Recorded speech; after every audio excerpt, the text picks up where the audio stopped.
Hi, welcome to my studio. This is Stacy Cobb. Today I'm painting this painting called Sanctuary.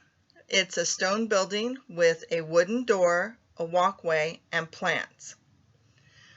Some of the areas of this video are going to be speeded up and some areas will be slowed down. The areas that are speeded up are because, well, they're pretty repetitive in motion, and I think you get the idea pretty fast. All the materials will be listed in the video's description below. The stone of this building, I'm using Payne's Gray and Titanium White to create the stones. This mix is not a smooth mix. It's not like something I took my knife and mixed it up with, but I'm mixing up kind of as I go. A little each time I dip my brush, it's a slightly different mix. It's going to be kind of streaky looking, maybe, and that's to give it a stone feeling, to give each stone its own individuality. I'm applying it in a crosshatch type method, and that's so that each stone has kind of its own identity, if you will. In areas where I don't have very much contrast, I'll probably go back, and in fact I will go back, and try to define those areas a little bit more, give them some interest. But you know what? It's not about perfection. If you don't like how something looks, let your paint dry and paint over it. Acrylic paints are very forgiving in that sense that they dry really fast and they're easy to paint over. Now, if you're using oil paints, they're real easy to work with too, in the sense that you can just wipe them off. You don't like that? Scrape it off, start over. Because otherwise they take a while to dry.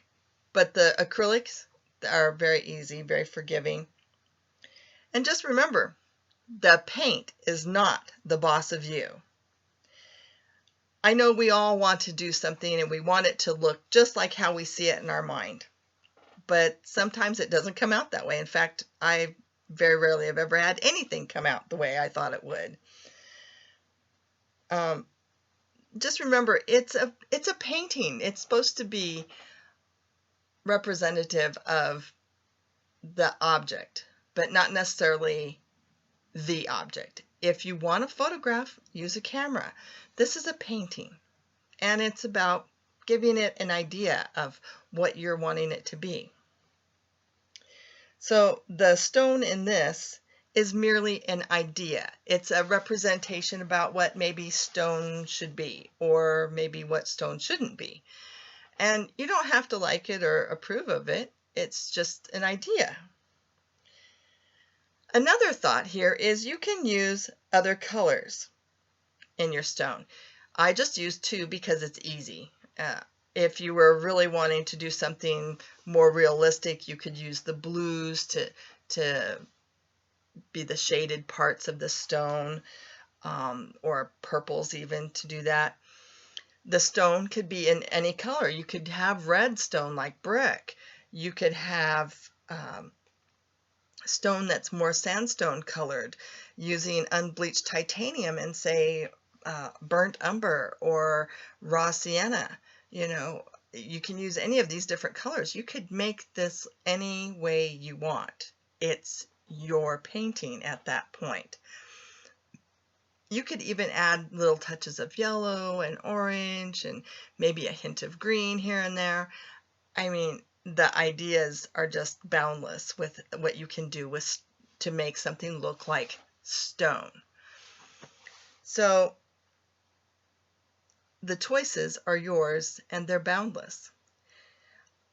In the 1970s, there was this guy on television, and it was before Bob Ross. In fact, this is the guy who taught Bob Ross how to paint. His name was William Alexander, Bill Alexander, and he had this program called The Magic of Oil Painting.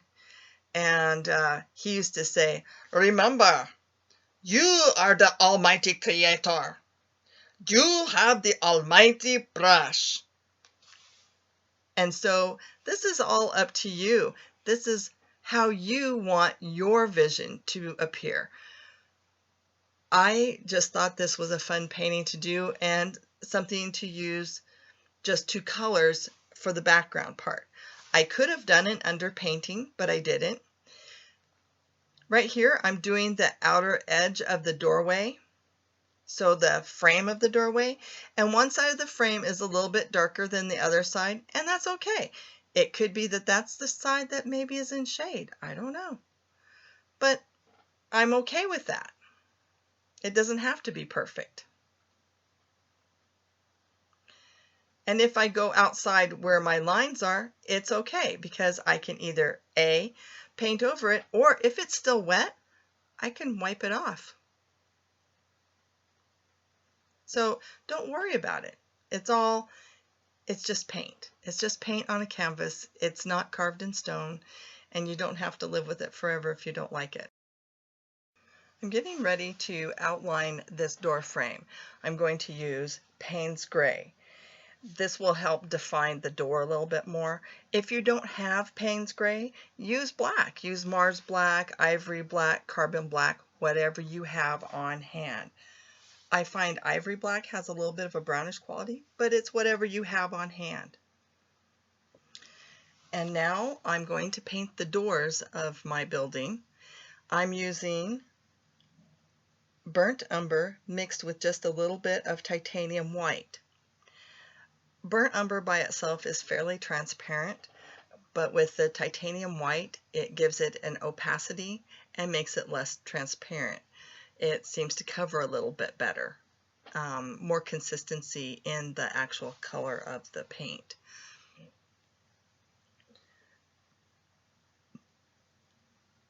I thought my original layer of paint that I put down was a little too light for the effect I was wanting. So I did go back and I added another layer to it to give the depth of color I wanted. But in retrospect, I'm not sure that that was such a good idea. I think looking back on it that maybe it would have been just fine if I'd left it alone. So these are the things that you discover while you're painting. Painting is about discovery. It's like having a little laboratory. Anyway, you don't have to paint your door the way I did. You can paint your door blue, green, purple, whatever color you want. You want to paint it green, for instance, just make sure that you have a couple different colors of the green, like a lighter color and a darker color, so you can make the lines between the boards and you can give the highlights on the door. So these are just some thoughts as to what you can do with your painting. And remember, it is like having a laboratory. Now I'm just painting the steps and the walkway. I used titanium white, burnt umber, and Payne's Gray. I wanted the walkway to look more like pea gravel that is found typically in many European garden paths, such as what you would find at the Palace of Versailles in France. The rise of the steps is slightly shaded so it's darker there. And it gives the impression that you have steps.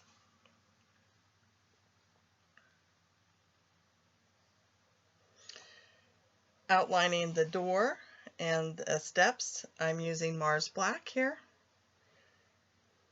This will help define it for your viewer.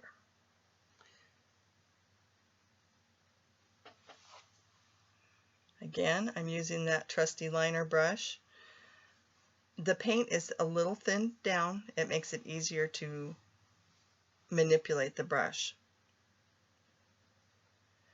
And then after I get this all lined out, we're going to start defining the doors and the boards and put in the straps, the iron straps and the hinges and the doorknobs.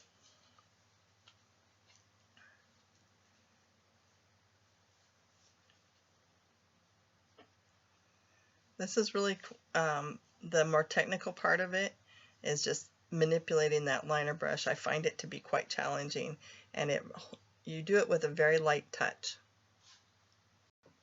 And you see there's a little bit of perspective here where the walkway is wider at the base than it is at the door. Also, that same is being applied to the tops of the treads of the steps, and that's just to lead your mind to the door.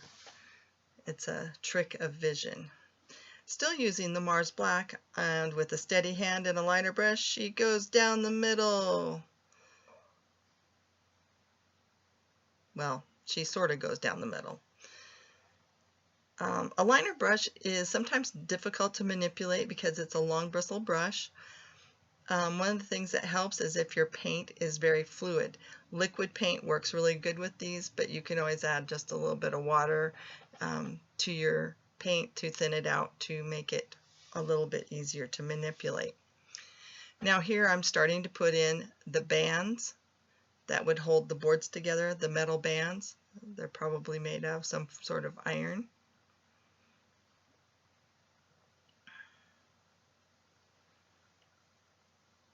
And even though these look fairly straight, again, you could use a ruler to make your lines straight. You could use tape, but again, you want to make sure that the paint underneath the tape would be completely dry. Otherwise, when you pull it up, your paint comes up with it. I'm speaking from painful experience. So I'm going to do a couple bands here. And you notice that one's way crooked. I noticed it. And here's the beauty of wet paint. You can go back and take a clean brush, dampen it just a little bit, and pull up the paint you don't like. And you'll see me patting my table. There was a small gnat that kept trying to get into my paint. So that's what I keep smacking. See?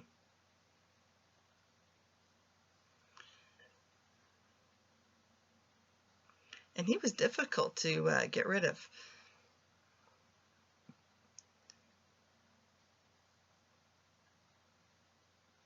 And here is where I darkened up my doors. Now you can see on the left, it's lighter, and then I'm adding the darker, I'm adding a layer of just some raw umber over it. And I think the lighter color would have been just fine, but in my mind's eye, I wanted the darker color, and so I put it on. The problem with the darker color is it really doesn't have very much contrast between that and the Mars Black used to define the boards, the straps, the hardware, and I think it loses a little bit in translation. So if I had to do this over, I probably wouldn't do that second layer, but I do like the richness of the color. So learn from my mistakes.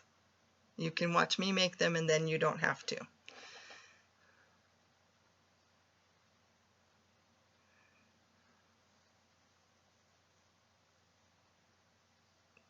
And here I am just redefining all my lines again.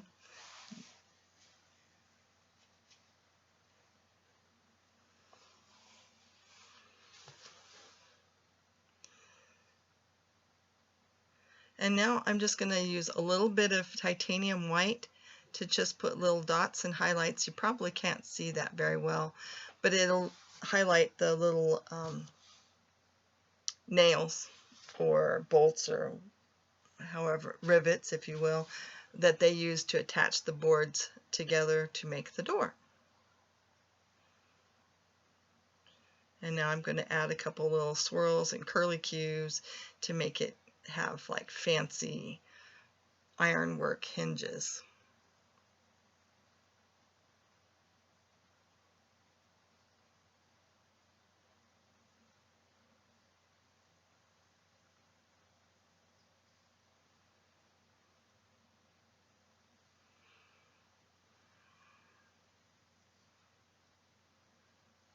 And there's my little doorknobs. And they're just tiny.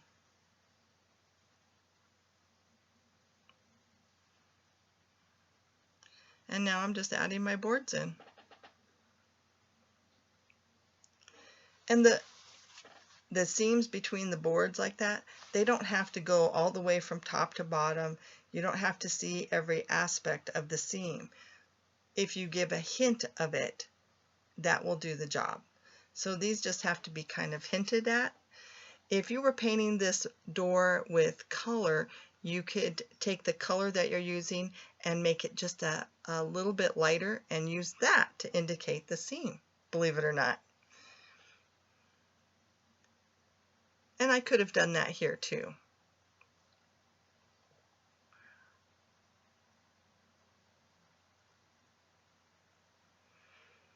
Again, you're the almighty creator. You can do it how you like it. Using ultramarine blue and hooker's green to create the darker green of my plants, I started using short strokes to make the grass or grass-like strokes and just kind of lift up as you're pulling them up. To lighten and brighten, you can add a little yellow, cad yellow medium, primary yellow, and maybe even a titch of titanium white. The shadow on the left side of the sidewalk there that I'm putting in right now is created with burnt umber, just a tad bit of Mars black, and titanium white. And remember to make your treads darker, not your treads, your rises of your stairs darker. So in talking about color mixing, you can make a very nice green. If you don't have hooker's green, you can use black, whichever kind of black you have, and cad yellow or medium yellow, or primary yellow, I guess they would call it. And that makes a very nice green. It's a lot of yellow and a little bit of black. Here I'm putting in the stems for the plant that's going to grow up along the right-hand side of the door there. And I'm just putting a couple of stems in, branches, but a lot of this is going to be covered up. Right now I made kind of a violet color using ultramarine blue, and I think it's Quinacradone Magenta, and anyway, a red color, a reddish color, and it makes a very nice purple color. That's going to be the underpainting for my flowers that are going to be coming over the door here. It also makes a lot of the shadow color that I'm going to be using. So you see me putting the shadows in.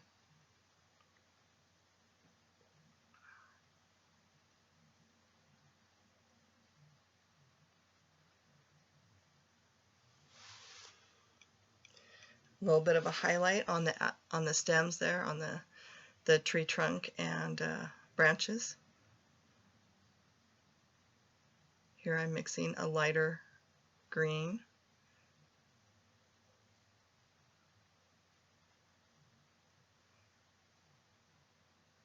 Wasn't light enough, so I added some more, a little bit of white to it.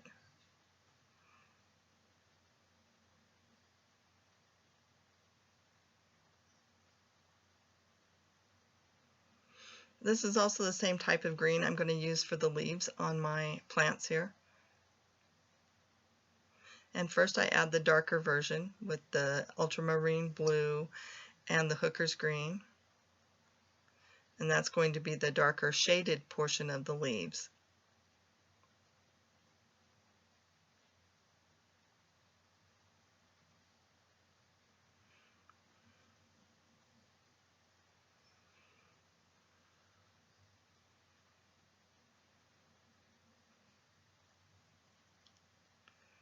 I'm going to put in some lighter colored leaves. These are the parts that would be getting more sunlight.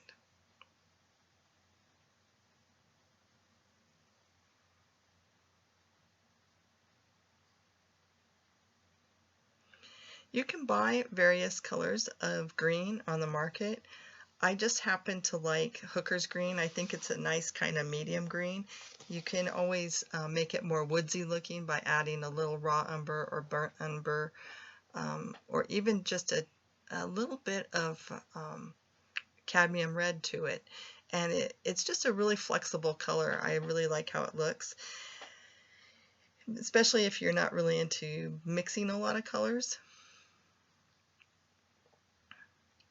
But then again, if you like to mix colors, the black and yellow combination really works really nice, and I like how it looks.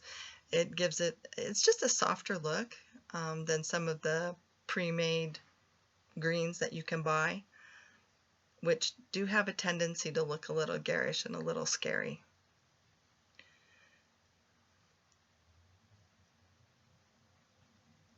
Okay, and here I'm adding in some Quinacradone Magenta, and this is going to be the darker color of my flowers that are on my bush here.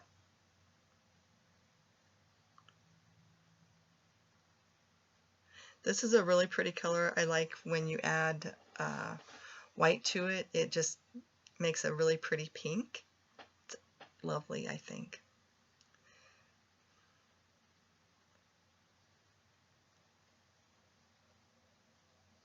Sorry that I cut off part of my top there.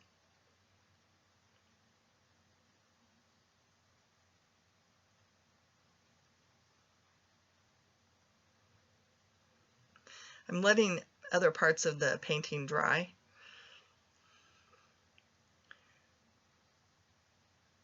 See me jumping around like a Mexican jumping bean. That's because I'm letting other parts of the painting dry. Haven't really decided what I'm going to do with that left-hand side. It'll be a surprise. Sometimes I start paintings and I don't really have an idea of what I'm painting. So when I do, it's kind of like, oh, that's a surprise.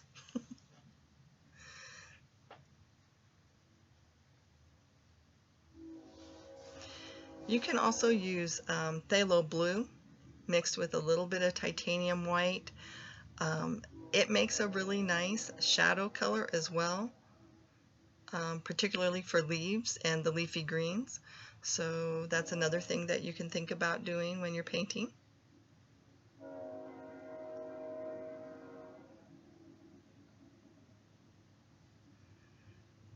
And the lightest portions of your flowers and leaves should be the part that the sunlight is actually going to land on. So that's another thing to keep in mind, which direction your sun is coming from. In my mind, when I see this painting, it's coming from my left-hand side downwards onto the objects in the painting. I don't always have it coming from the left-hand side, but very often I do, and it just helps me to keep things straight. A lot of artists actually do that, so just something to consider. Well, that bush is coming along pretty nicely. I think it's starting to look pretty amazing, and here's some light parts coming out.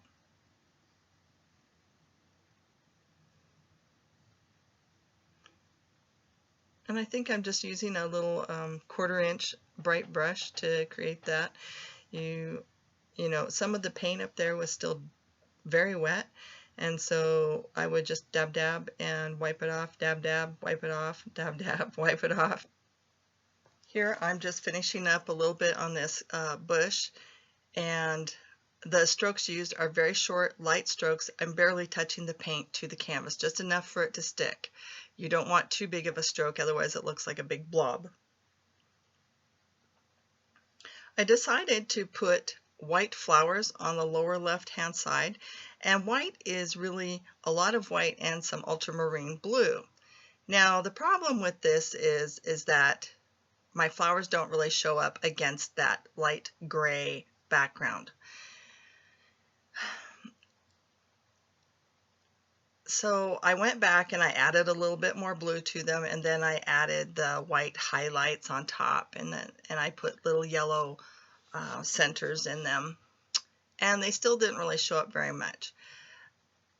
For the purposes of this video, this is pretty much where I left it, but a couple hours later I went back and I can't stand it, and I added a little bit of pink to the flowers, and they just popped away from the canvas and look so much better. So that just goes to show that you can always change your idea. You're not stuck with what your initial idea was. So here I am just adding a little bit of highlight of the white to make the white pop out a little bit. And of course I changed it anyway. There I am dotting the little bit of yellow for the center.